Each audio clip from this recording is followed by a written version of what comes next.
Good evening, good morning, good night, you lovelies. It is the one, the only Cappy D Bar, and we are here to speak on the modern day Odyssey.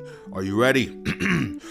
One Piece! Chapter 1175. I hope all of you are having a great one, however you were catching this, whenever you were catching this. Very interesting chapter, I'll say that much. I loved the Shonen Jump cover that we got for this chapter. I'm also a big fan of the color spread that we got for this chapter. I don't really call it a cover spread. It's the One Piece live action cover. The season 2 is right around the corner.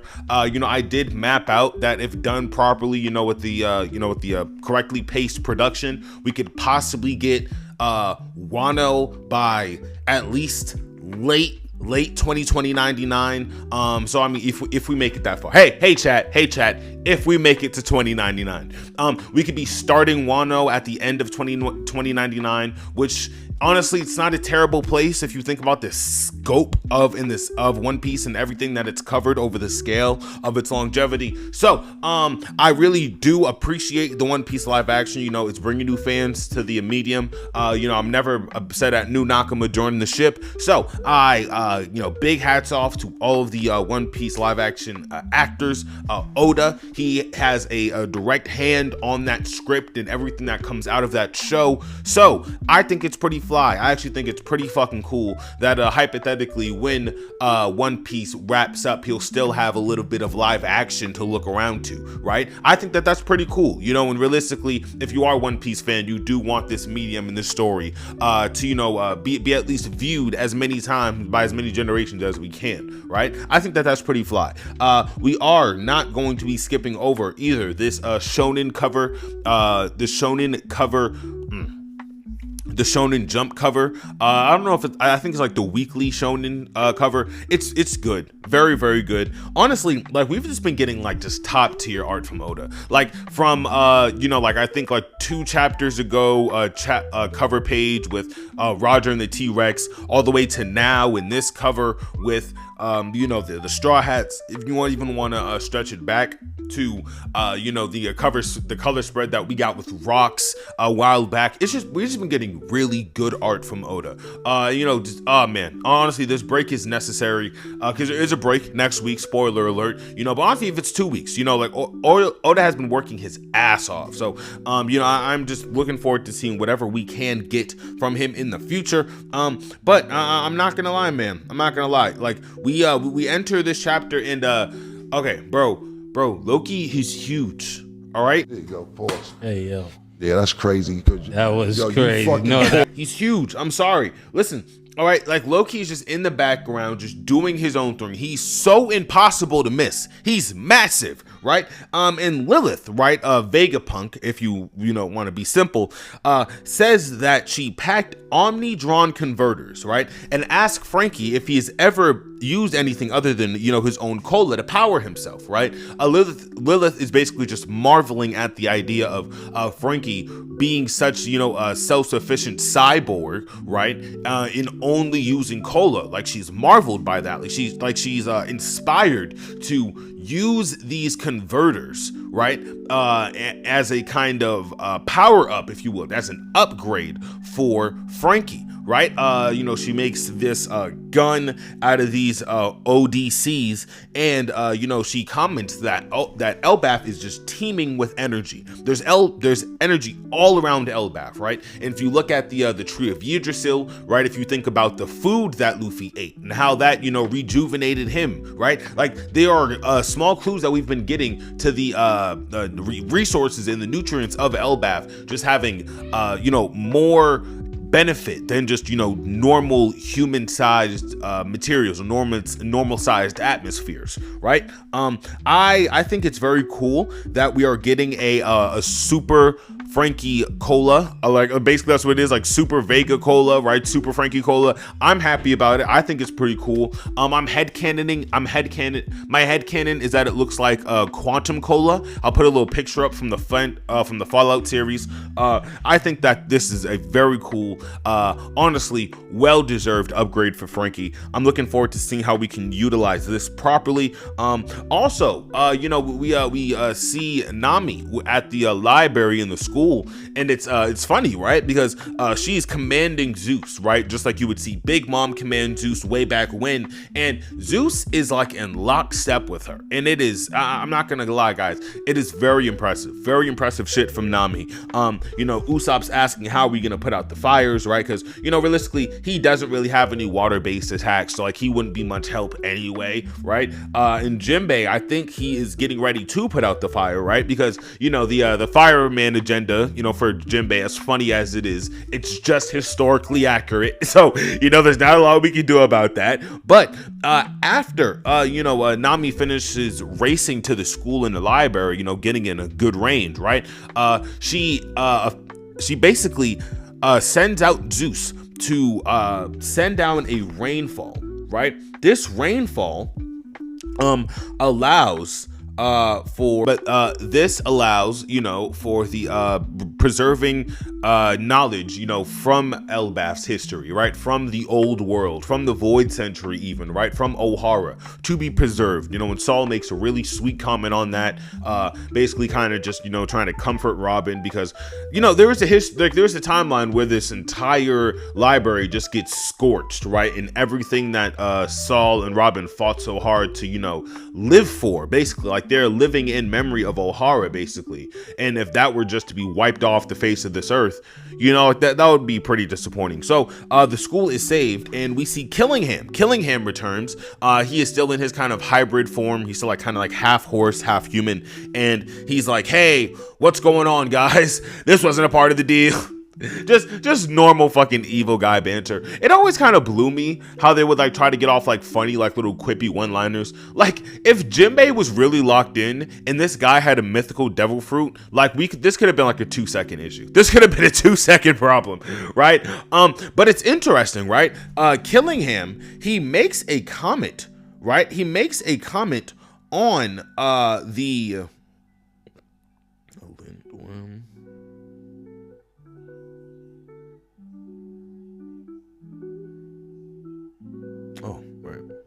Yes. He makes a comment on Jinbei, right? And he says oh, Fishman, truly some of the most disgusting things in the world. And it was bro, what the fuck is going on here? What are we doing? Bro, Killingham has Fishman teeth. What? You have Jagger teeth. Now maybe that's just the devil fruit, maybe, but he has been theorized to be half Fishman, or at least a quarter Fishman or something like that, right? Oh, that was crazy. So after these fucking insanely racist remarks from Killingham, he orders a lindworm, right? Now, a lindworm, basically, if you couldn't tell, it is just a land snake, right? But here's the really interesting thing. A lindworm specifically, right? They are not in the traditional D&D, but they are in a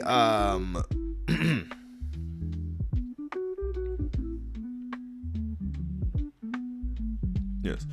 This lindworm, right? Kind of how I've been alluding, to Loki being a worm, or an ancient sized worm, right? That'll be a dragon category. This is another draconic being, right? I believe this is also a nightmare demon. This isn't just a thing roaming around on Elbaf. I believe this is a nightmare demon in the form of a lindworm. Yeah, it literally says my biggest fear is a lindworm, right? It's basically just a draconic being. It doesn't have wings. It is a ground lind, quote unquote, land worm. It's basically just a large snake, right? It's fucking terrifying, but it's nothing that the Straw Hats haven't dealt with before. After this lindworm, it eats Zeus, right, out on the behest of Killingham, and that stops the rain temporarily, right? The fires are kind of simmering out, but realistically, if you ever seen firefighting, that a small fire can grow to a big fire if there's enough there's enough room to grow, basically if there's enough oxygen. Saying the is to say that the school and the library weren't exactly saved just yet, with the Lindworm swallowing Zeus, stopping the rain entirely. And this is where we get the the showing from the OCDs, right? The OCDs, they spring into action from Vegapunk, right? On Lilith's body, or the Lilith proxy, or whatever you want to call it, right? And they cryogenically freeze the flames on the school in the library, right? So that's pretty fucking cool. All right, we get this really heartwarming comment from Saul at this moment, and directly after this, we get again a super upgrade for Frankie. I got this girl and she wants me to duke her. I told her I'll come scoop her around 8. She said, super! That sounds great. Shorty girl's a trooper. No matter what I need her to do, she be like, super! On his own throne. All right, Jinbei says, that he'll save Zeus, right? But in my mind, I'm thinking about it, right? Jinbei shouldn't have to save Zeus because Zeus has electricity. No? Like, couldn't Zeus just like lightning storm his way out of that? Like make a hurricane or some shit? I don't know. I'm not Nami. I don't have Nami level intelligence, so I don't know how he would get himself out of that. But nigga, cosmic storm, something. Nigga, I don't fucking know. I don't know. Obviously not a cosmic storm. I'm joking. It's a joke, right? But I don't know. Killing him in his insanely racist comments. They piss off Sanji, right? So this is nice. Kind of a buddy moment between Sanji and Jinbei, kind of dispelling that whole, who's number 4 kind of conversation. They're both number 4, right? In a really weird roundabout way. And they both have, just as much use as the other one, right? And, along with Frankie going on this massive trip, with his Super Cola, his Vega Cola, they do a combo attack on the Lindworm. And listen, there's nothing else to say, but man, you got knocked the fuck out, man. Give me my goddamn money. Gang, it's a joint attack. It's a joint attack from everybody, right? Jinbei, Frankie, and Sanji. Why does this nigga Sanji pull out an Ifrit Jinbei? Just out of nowhere, just Ifrit Jinbei. After saying that, Killingham should apologize for those very racist remarks on Jinbei. Insane shit that came out of Killingham's mouth, by the way. He was like the lowest of the low, like all of you are truly like vile creatures. It was like, Jesus Christ. But he is a holy knight, so, Celestial Dragon, Maurice Wa. Emu, the pieces start to click, when you start doing about it, when you start thinking about it, you start doing the head math. But this, it's fucking insane, bro. This, joint attack, right? This joint attack, it basically, for no lack of a better word, it splits the Lindworm in half. It splits the London, whatever you want to call it. It splits it in half. Wild shit. Frankie hits, it wasn't like a strong right, but he hits, let me find it specifically. Sanji, he hits a concusse.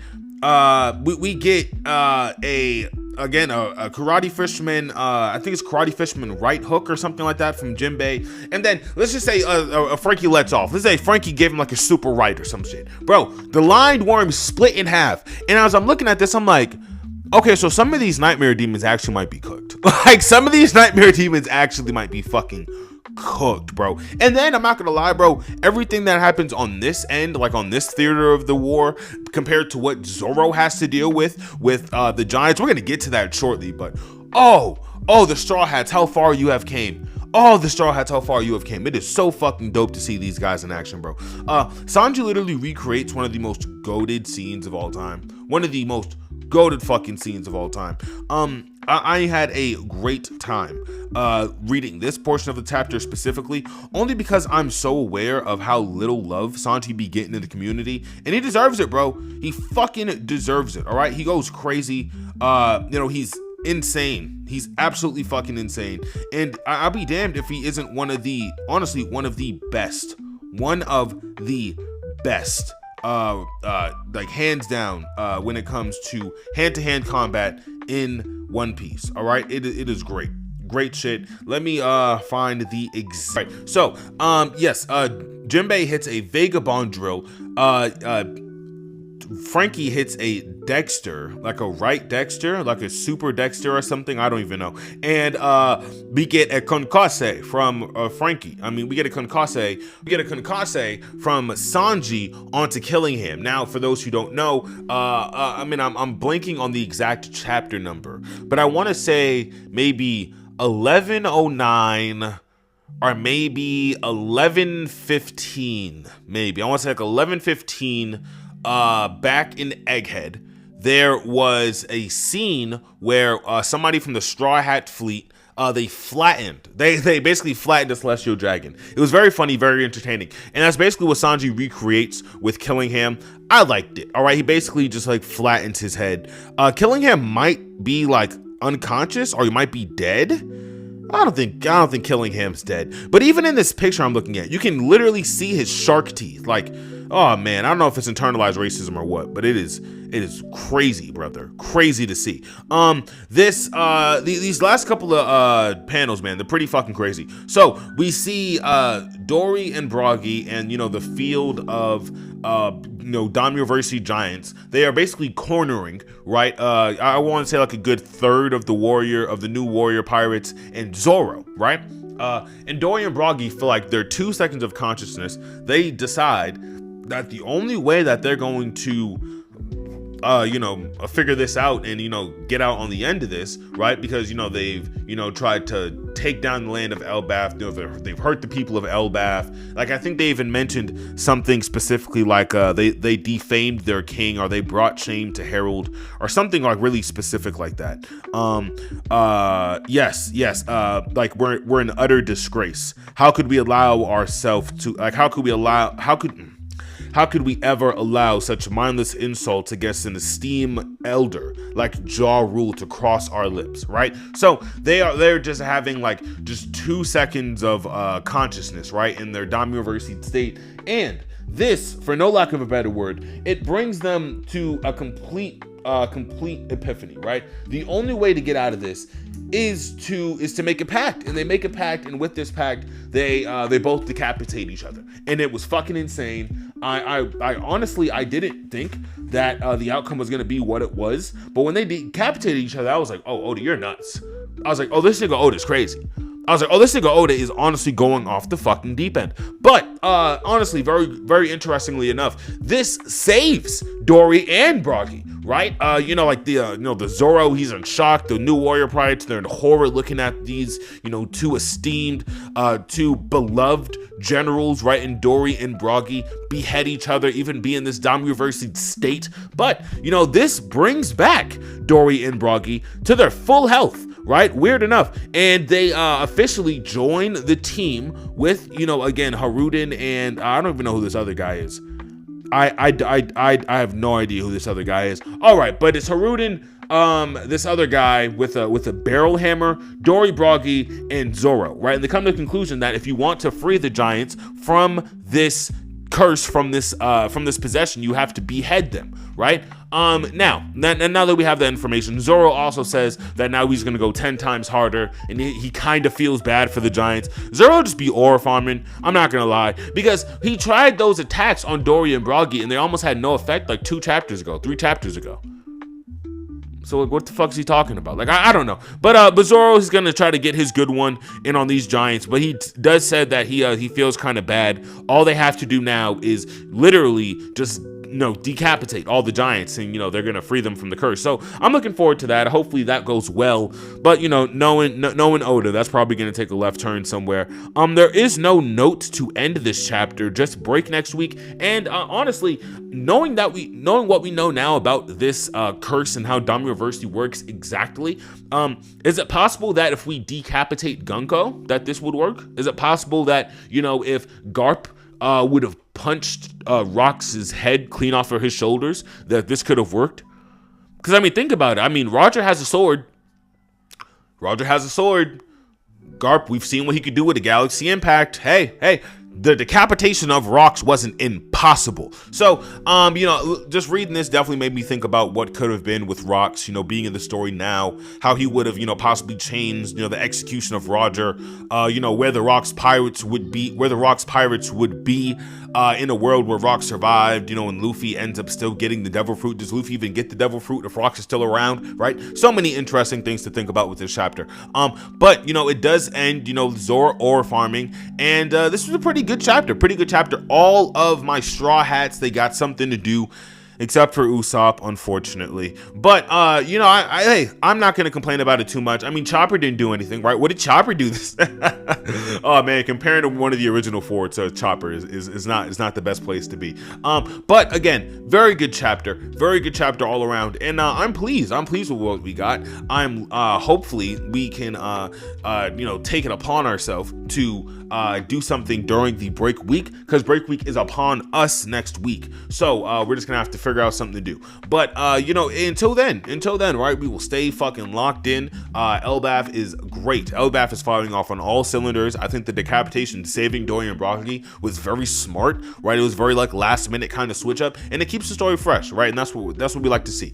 This was everything from your boy Cappy, all right, from One Piece chapter 170, from chapter 1176. I got it wrong during the intro, but I got it right during the outro. All right, I hope all of you have a great one, however you catch this, whenever you catch this. All right, I have a lot of other things going up for the week, so as I always say, all right, you all stay tuned, stay safe, and stay beautiful. All right, peace.